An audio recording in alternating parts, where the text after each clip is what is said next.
morning, and thank you, John. As we join together this morning, know we are glad to see you. We are glad to have you here.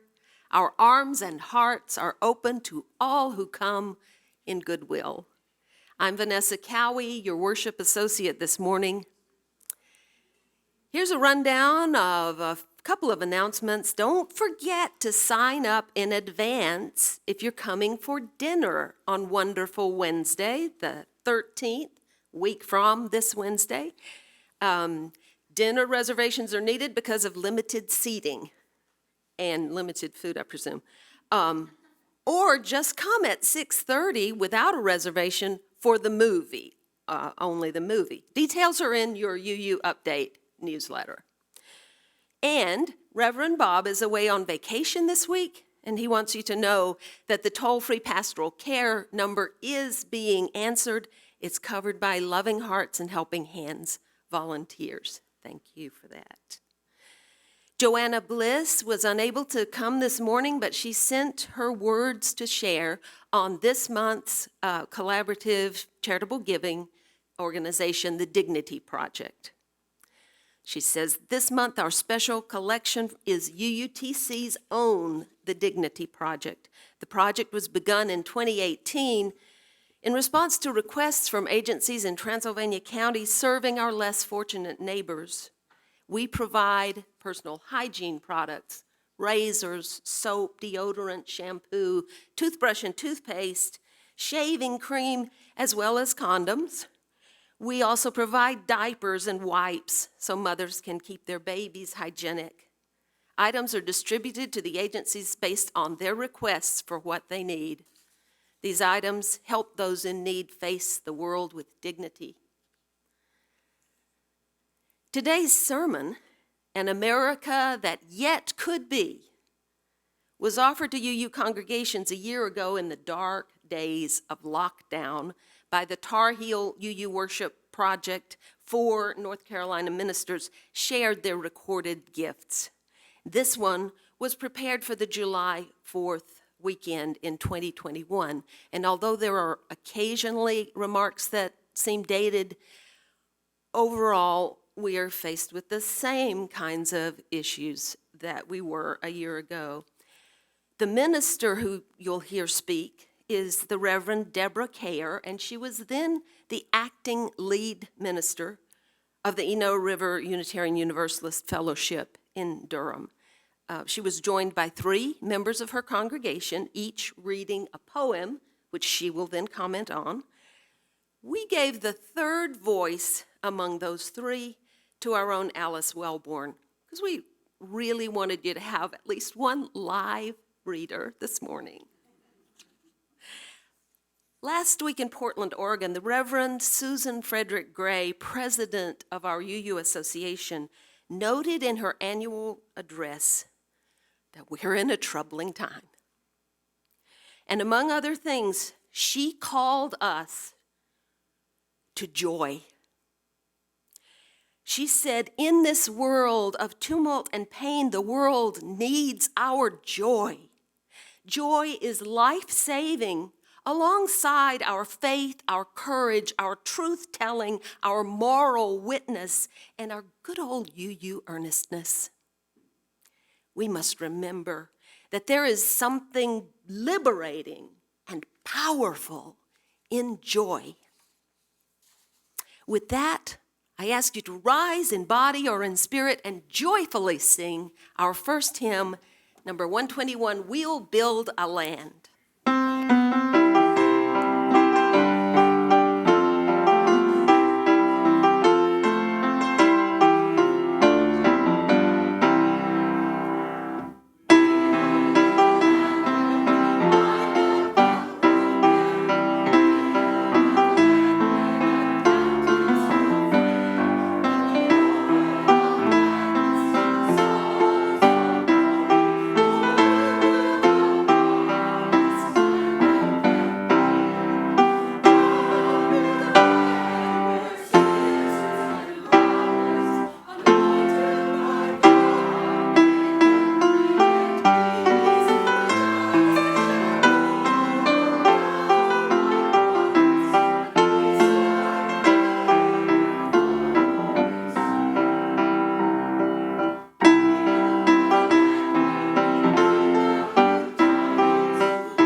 chalice, the symbol of Unitarian Universalism, and our chalice lighting reading is from Albert Schweitzer. At times our own light goes out and is rekindled by a spark from another person. Each of us has cause to think with deep gratitude of those who have lighted the flame within us. Kevin Lausch was unable to be with us this morning. So I don't see any children in the audience, am I right? But for those of us who are young at heart, I'll share some words of wisdom. So, can anybody tell me what this is? A leaf. How about a descriptor for the leaf? Brown? Dead? Old? Did I hear somebody say old? Okay, yeah, you're very observant. What about this one? It's green? Yeah. It's a leaf. Let's think about, I'm going for opposites here.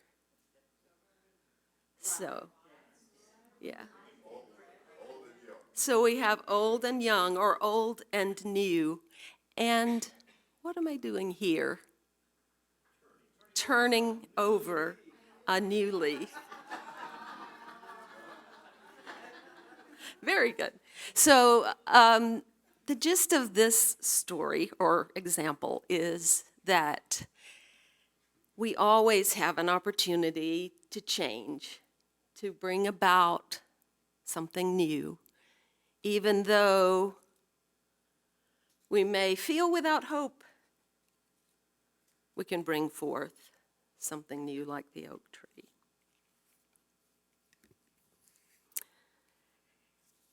And now I want to share just a little bit from General Assembly where I was last Sunday. I was also in New Orleans for my first General Assembly. That's the annual convention of Unitarian Universalists, for those of you unfamiliar. And I was there in 2017 when our current president was elected. I remember the two things the President Susan Frederick Gray, also the Reverend Susan Frederick Gray, two things she said then that she's echoed for the past 6 years. One, this is no time for a casual faith. And two, this is no time to go it alone. Well, ours has never been a casual faith. We're about acting on our values and moving our churches, ourselves, our communities, our country, the country we love, toward those values that we uphold. There's no shortage of UUs who have sided with love in times of war, scarcity, injustice, and prejudice. They've inspired us to respond each in our own way and according to our own conscience, whether it's to march, rally, vote, donate food and money and shelter, write letters, take care of those who are hurting, take care of ourselves. To be powerful, to be joyful, to be loving. We will hear in the sermon this morning that America struggles to live up to its ideals. Don't we all? I don't know about you, but that's one reason I keep coming to UUTC. Sometimes my light goes out and I lose hope. But I look at you week in and week out in church and in the community, and I'm inspired. And you're rekindling my flame. So if you just look to your right or left, look around you in the sanctuary, and know that you are that spark for someone else, and they can be for you. And also the light, the candles that we light for joys and sorrows, and I would like to name one of those for Kevin Lausch, who had surgery this week. and that's why he's not with us today. I would like to hold him in the light. This flame and these flames, they rekindle that spark within us as well. This is indeed no time to go it alone. At last week's General Assembly, Reverend Susan reminded us that our movement was created for times of change, drastic, divisive, and depressing though they may be. So I ask you to respond to each challenge that I name with her words, "We were made for this moment." Can we do that once? We were made for this moment. We're sad because we've lost so much. Our lives have been interrupted by a pandemic that isolated and divided us and isn't done with us yet. We've lost loved ones, and many of us have lost an easy intimacy with family and friends over political and cultural divides. And we were made for this moment. We're tired. Some of us have spent years working for rights that now are threatened or have already been taken. We are weary. We ask ourselves, how long can we stay in this work to protect ourselves and our siblings from harm? We are challenged to maintain our love and compassion in the face of hate and greed and oppression, and we were made for this moment. We're angry. In this country and around the world, we face war, violence, racism, poverty, climate change, authoritarianism. We're afraid. But we are not a people of fear. We are a people of courage and commitment and compassion. And we were made for this moment. May it be so.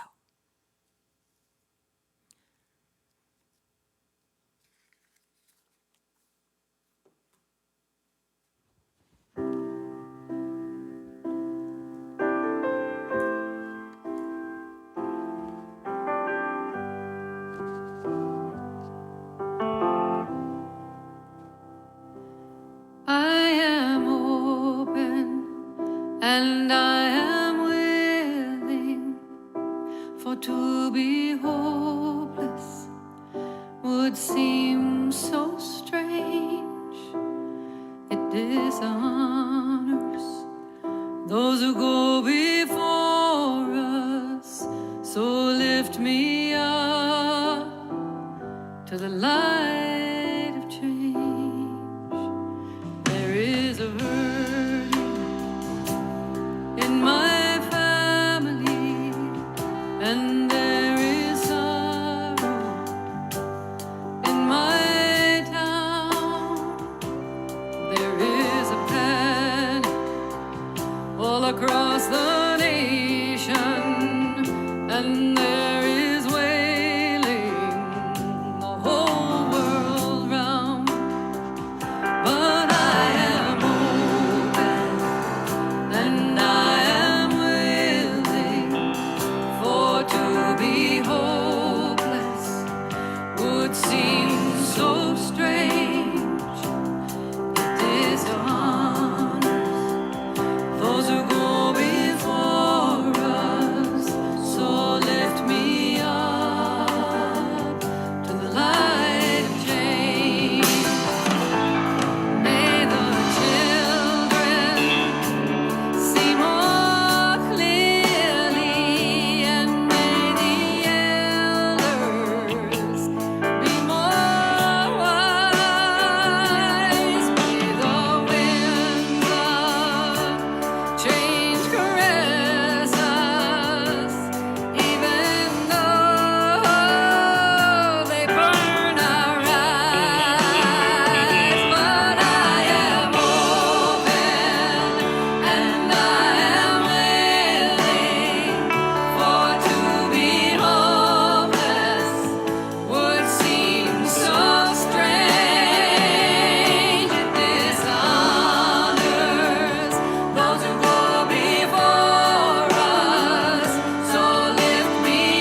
It dishonors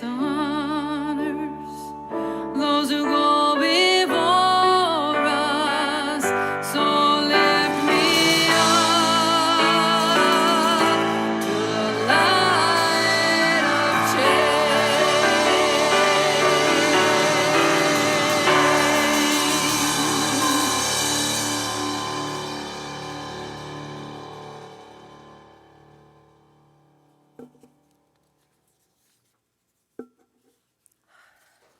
I just want to hold up Holly Near.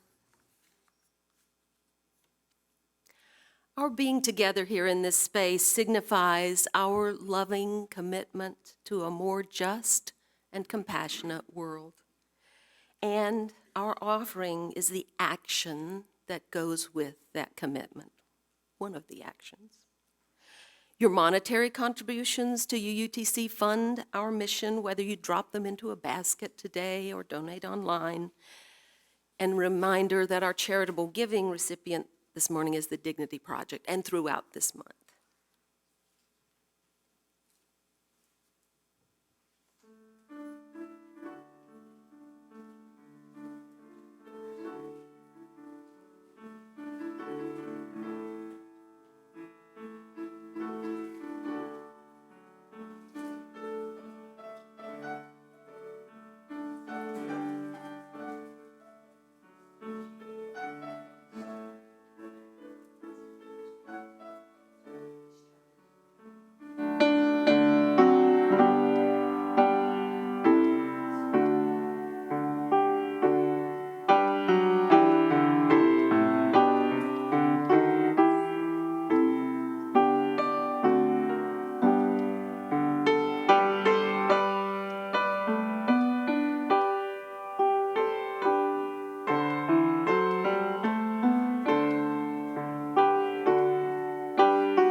And know that each and every one of your gifts is received with gratitude.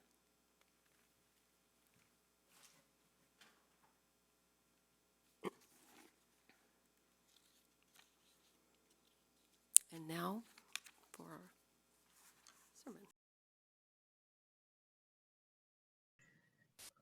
So here on this 4th of July weekend, I have been reflecting, I've been just thinking about how much I love our country. Well, how much I love the ideals of our country, which are truly inspired freedom and justice for all. A land where we're free to innovate and create, where the doors are open and we share a great e pluribus unum, that greater we born out of the strength of our differences. And here in the bright July sunshine, our songs and our banners and our speeches and parades usually celebrate that. Plus hot dogs, vegan or regular, and fireworks and parties with family and friends. All that's a little bit different this year. That vision though, what I realized is that some people have always recognized it for what it was, a restricted dream, only for some, definitely not for all. I cannot tell you how long it has taken me to understand that fully. But recently, all of us have begun to see more clearly how much this beautiful dream has a shadow side, and that it's always had a terribly twisted, hidden, fuller truth, hidden in plain sight. And it began, I think, with the majority, when it was true that the majority of the founding fathers, with their beautiful, lofty words, the majority were slave owners. Their vision of freedom was narrowly confined to people who not only looked like themselves, but were of the same class and of the same wealth as themselves. And some people have been communicating a coded version of that vision of America ever since. And so these are two very different stories, e pluribus unum, that great we, and that restricted vision for we of the upper class. What we're beginning to see is that when we only understand one story, life can be very dangerous for those without power. That gap between these two stories has made it possible for our government to sanction genocide against this continent's native people. It allowed for the enslavement of people of African descent for hundreds of years. And since emancipation, it's allowed for Jim Crow and more recently for new ways to police and incarcerate people with Black and brown bodies. The gap between stories has allowed for tremendous hostility toward immigrants and asylum seekers during times of political and economic upheaval and uncertainty, for sure. So what do we do with these very different visions of American story, American history, American identity? The one about the open doors and opportunity that we lift up and cheer, and the silent, lethal vision of freedom and justice for some, but not for all. Well, this morning, we're going to lift up the voices of people who've critiqued the American dream, not to tear it down, but to lift up that e pluribus unum and to argue for it, to say that together we still might create an America that yet could be. The first of these voices is the voice of the poet Langston Hughes in his poem, Let America Be America Again. It's offered here by Ms. Joan Tillman.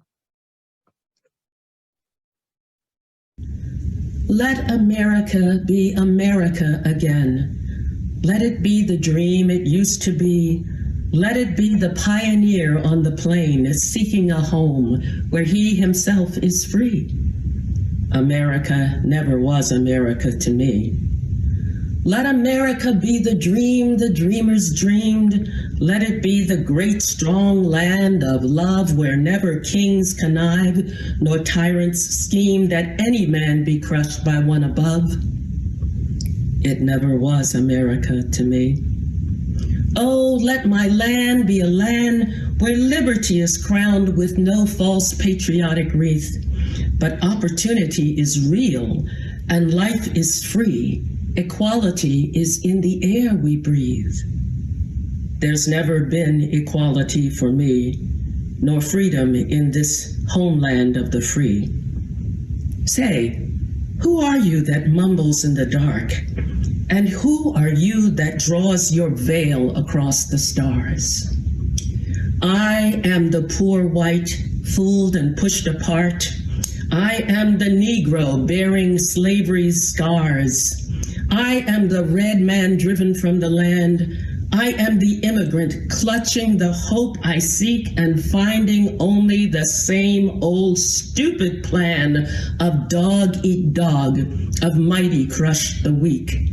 I am the young man full of strength and hope, tangled in that ancient, endless chain of profit, power, gain, of grab the land, of grab the gold, of grab the ways of satisfying need, of work the men, of take the pay, of owning everything for one's own greed.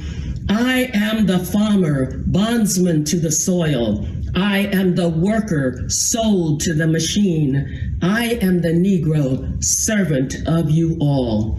I am the people, worried, hungry, mean, hungry yet today despite the dream. Beaten yet today, O pioneers.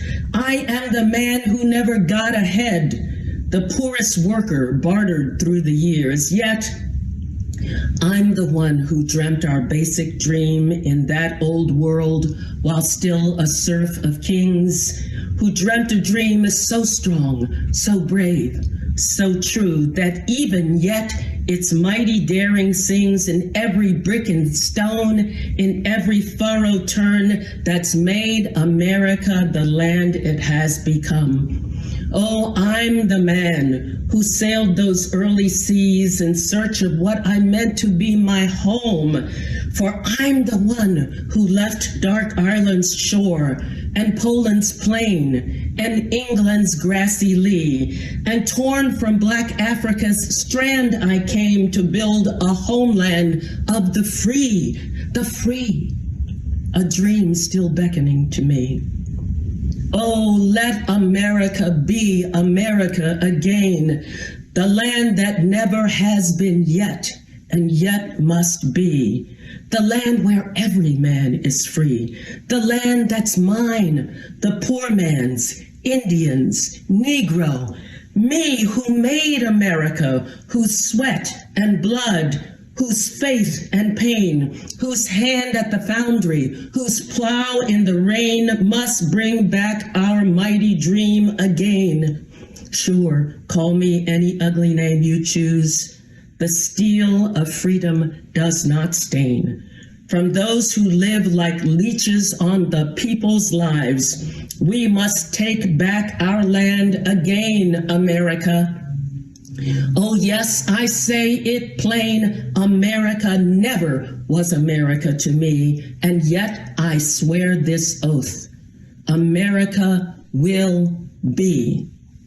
An ever-living seed, its dream lies deep in the heart of me. We, the people, must redeem our land, the mines, the plants, the rivers, the mountains, and the endless plain, all the stretch of these great green states, and make America again.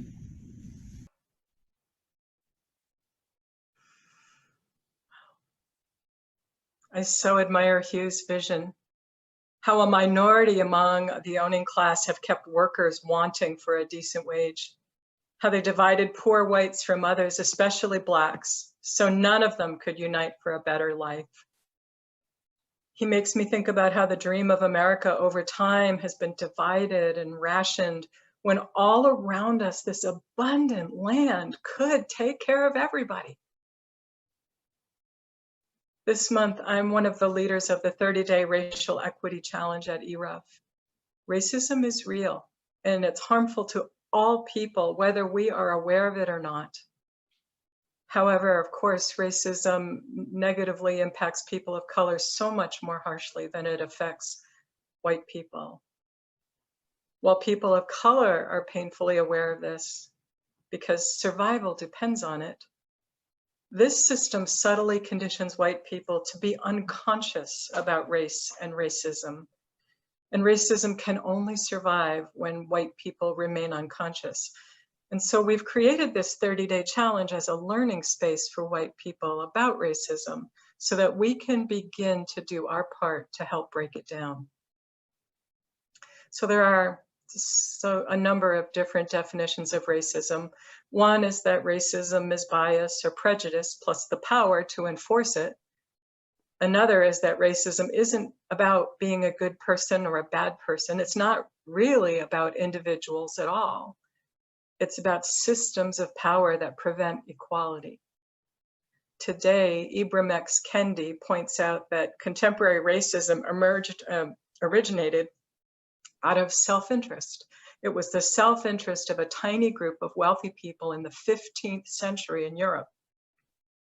And their self-interest led them to put policies and proclamations and declarations in place that declared that people of African descent, people who had brown skin in the New World that they had discovered, were inferior to people of European descent, which they then used as justification for forcing Africans and Native people to labor for them.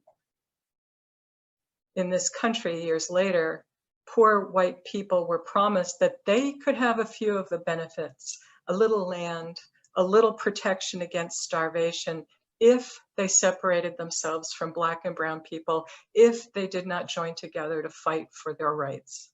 It was a matter of divide and conquer.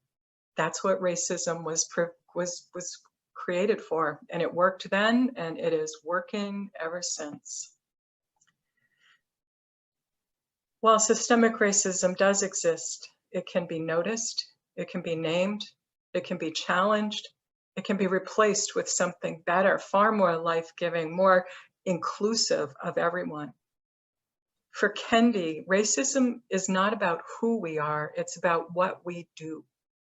Anti-racism is about speaking up and making choices that lead to justice for all. So in this challenge, we're learning together as Unitarian Universalists because our spirituality informs us mind, body, emotions, and soul. Unitarian Universalists are grounded in our principles, especially the inherent worth and dignity of every person and the interdependent web of life, which means the inescapable reality of systems that we are all part of. We're also grounded in an ethic of love. For theists, this is the love of God. For non-theists, it might be that we're each part of organic systems that are larger than just ourselves, and we are of that same essence. We belong to these larger systems, we're part of them, and so is everyone and everything else, the natural world included. It's in our nature to feel love for ourselves and a sense of protection for who and what we sense is our own. All of us come out of a Western tradition that's rooted in the Hebrew prophets who said that human beings are created to be free. In communities where average people gather to do theology because their lives depend on it, those people tell us that human freedom exists so that we can make ethical choices. The world isn't finished. The future isn't settled. We are partners, co-creators with the sacred, and we're responsible for helping to co-create the world that we live in. We each matter, and we each are part of everything that is. This is what is essential to us as Unitarian Universalists, and this is what we are accountable to. This is the grounding for the essential work of dismantling racism and other oppressions.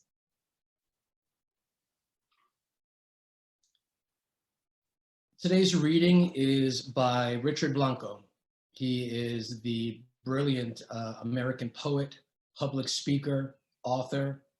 He's the first immigrant, the first Latino, the first openly gay person, and the youngest person to be the US inaugural poet for President Obama. This piece is called Mother Country. To love a country as if you've lost one. My mother leaves Cuba for America, a scene I imagine as if standing in her place, 1 foot inside a plane destined for a country she knew only as a name, a color on a map, or glossy photos from a drugstore magazine. Her other foot anchored to the platform of her patria, her hand clutched around one suitcase, taking only what she needs most, hand-colored photographs of her family, her wedding veil, a jar of dirt from her backyard, goodbye letters she will not open for years. The sorrowful drone of engines, one last deep breath of familiar air she'll take with her, one last glimpse at all she has ever known. The palm trees wave goodbye as she steps onto the plane. The mountains shrink from her eyes as she lifts off into another life. To love a country as if you've lost one, I can hear her once upon a time reading picture books over my shoulder at bedtime. Both of us learning English, sounding out words as strange as the talking animals and fair-haired princesses in their pages. I taste her first attempts at macaroni and cheese, but with chorizo and peppers. And her shame over Thanksgiving turkeys always dry, but countered by her perfect pork and garlic yuca. I smell the rain of those mornings, huddled as one under one umbrella, waiting for the bus for her 10-hour days at the cash register. At night, I can hear the zzz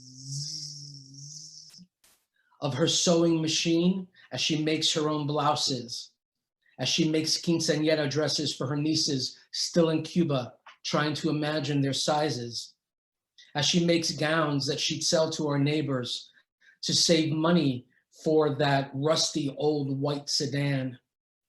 No hubcaps, no air conditioning, sweating all the way through our first vacation to Florida theme parks. To love a country as if you've lost one, as if it were you on a plane departing from America forever. Clouds closing like curtains on your country. The last scene in which you are a madman scribbling the names of your favorite flowers, trees, birds, things you'll never see again. Your address and phone number you'd never use again. The color of your father's eyes, your mother's hair, terrified you could forget these. To love a country as if I was with my mother taking her last hobbling steps, insisting I help her climb all the way up to the US Capitol. As if she were here before you today, instead of me, explaining her tears. Cheeks pink as the cherry blossoms, coloring the air that day when she stopped and she turned to me and she said, "You know, mi hijo, it's not where you're born that matters, but it's where you choose to die. That is your country."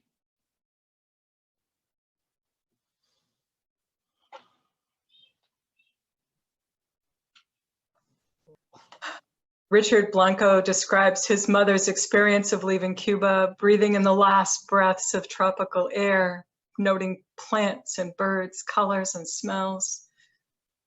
That terrible fear of forgetting parents' faces, voices. And then here, in a new life, the struggle to learn a new language and new customs, to work 10 hours a day for low wages. Imagine this for yourself. To struggle always to give your children something better, and finally, after such tremendous loss, to come to make this new country so much your own that there's this ultimacy about it, the ultimacy that comes with death. This will be your final resting place, your final home, and that's good. This will be where your love lives on long after you are gone.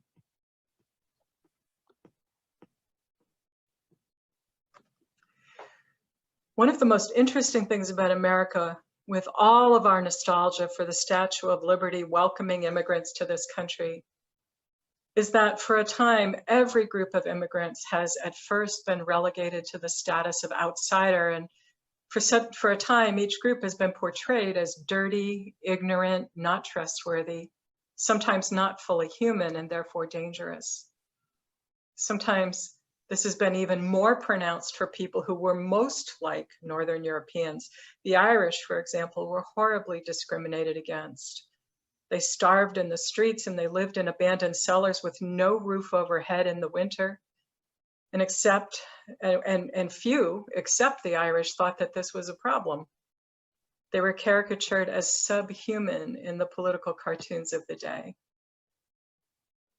Of course, this depiction has also been true at other times for other groups of immigrants, Eastern Europeans, Chinese workers, Mexicans. The same pattern is clearly evident in the history of racism around African Americans. The big difference, however, is that at some point, every group of immigrants has finally been admitted. They've finally been granted the social status and access to institutions that come with full citizenship, banking, education, medicine. They got in. But this has not yet fully happened for people of African descent. And it hasn't happened at all for the First Nation people on this land. You can look at people suffering and you can shut off part of yourself in order to distance yourself from that suffering. Or you can let their suffering open you so that your compassion begins to flow. Once that happens, it's hard to tell where their suffering ends and our suffering begins. And so this requires courage. What if we were to get stuck where they are, outside the bounds of safety? And yet compassion unites us, and it makes wonderful connections possible. And those connections are so much stronger than our fears and our worries about safety. But compassion is risky. The only thing riskier actually might be to shut off this ability in ourselves. Because when we shut off compassion, we shut off our full humanity. And when we do that, we become capable of horrific things. For instance, we separate families seeking political asylum at the border. We put children in metal cages designed for animals. We don't allow the people guarding them to touch them or comfort them. We keep people locked in detention centers for years at a time without habeas corpus. This harms the children, it harms the adults, it harms us. We don't want to know that. We don't want to know that this harms us too, even if we don't work in the detention center. If we shut off our compassion, we lose our moral ability to know where the limits are. And when we don't know the moral limits, that's when we can get good and truly lost. Because at that point, we don't know where we are. We don't feel at home and we don't feel at ease. And so in a sense, we lose our country. We lose our sense of feeling at home anywhere. And this, my friends, this is a terrible spiritual disease. Planetarium by Adrienne Rich.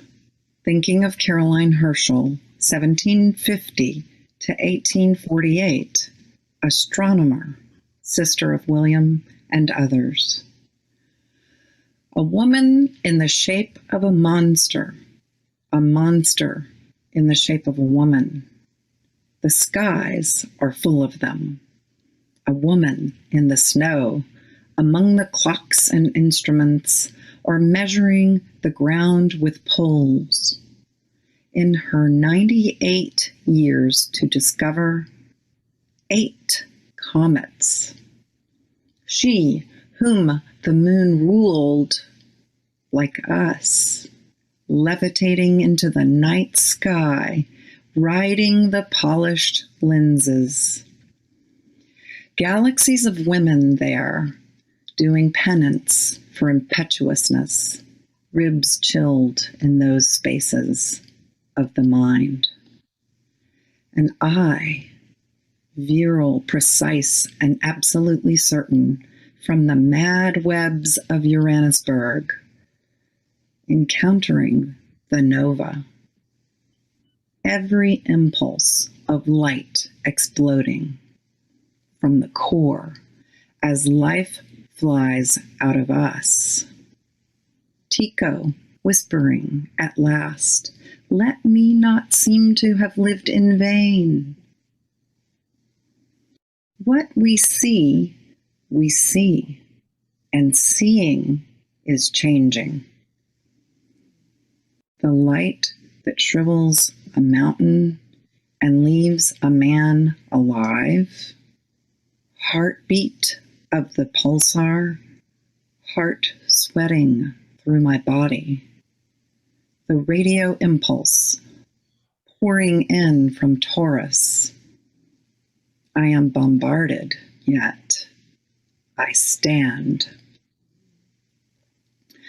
I have been standing all my life in the direct path of a battery of signals, the most accurately transmitted, most untranslatable language in the universe. I am a galactic cloud, so deep, so involuted, that a light wave could take 15 years to travel through me, and has taken. I am an instrument in the shape of a woman, trying to translate pulsations into images for the relief of the body and the reconstruction of the mind.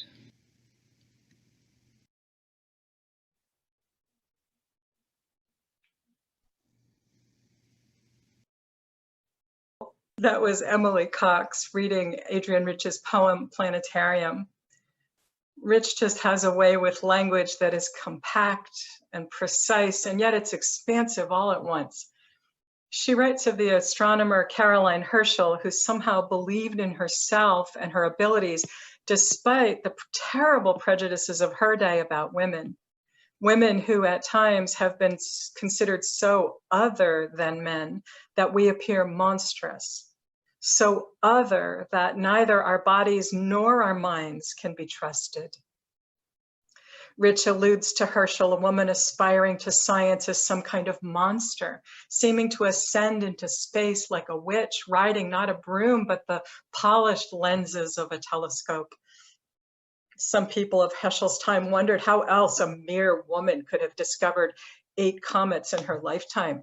Not through reason, surely. Women were known to not have reason. Women still can't find education in parts of the world today, still are not equally admitted to academies, universities, learned societies, still are not paid as equally as men. When women do make it into a profession in numbers, the profession can sometimes lose its mystique and its prestige. This last phenomenon may not be an entirely bad thing. Sexism, like racism, depends on a hierarchy of privileges, a few white males on top of a pyramid, everyone else below with much less, if any, power. Flattening hierarchies can be a strategy for change.